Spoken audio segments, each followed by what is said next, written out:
চিত্র আমরা আপনাদেরকে দেখাচ্ছি। দর্শক, কোটা আন্দোলনের যে সমন্বয়ক সে ইতিমধ্যে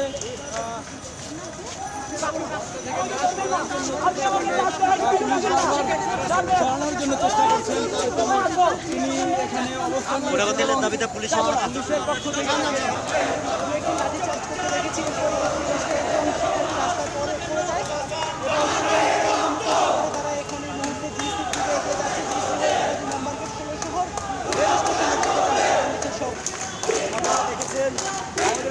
হামলা করেছে।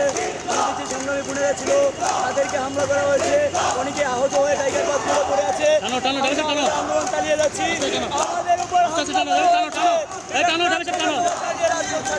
দিয়েছে আমরা আপনাদেরকে সেই চিত্র দেখাচ্ছি, পেছনে পুলিশের ধাওয়া, আমরা আপনাদেরকে সেই চিত্র দেখাচ্ছি। এবং আমরা দর্শক 2 নম্বর গেট এলাকায় পুলিশ এবং শিক্ষার্থীদের মধ্যে ধাওয়া ঘটনা ঘটেছে। আমরা দর্শক আপনাদেরকে দেখাচ্ছি সেই চিত্র,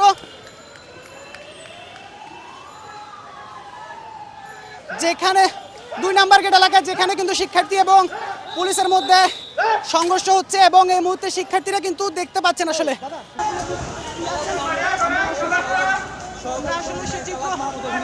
চিত্র আমরা আপনাদেরকে দেখাচ্ছি। দর্শক, কোটা আন্দোলনের যে সমন্বয়ক সে ইতিমধ্যে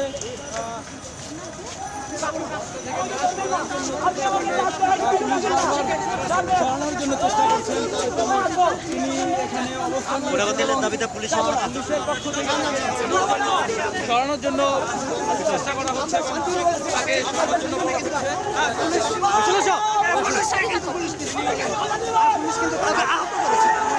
দেখছেন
একেবারে বন্ধ।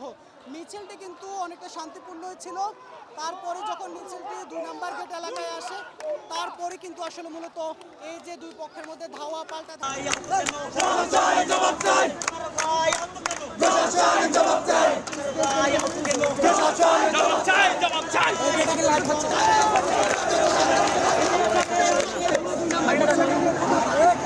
পানি খাবো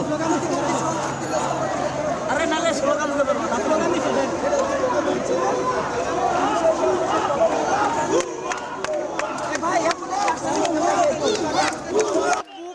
দাঁড়িয়ে যায়। তারপরে কিন্তু সেখানে সে আহত হয়ে যায়। রাস্তা অবরোধ করে তারা এখানে অবস্থান নিয়ে আছেন এবং স্লোগান দিচ্ছেন এবং পুলিশ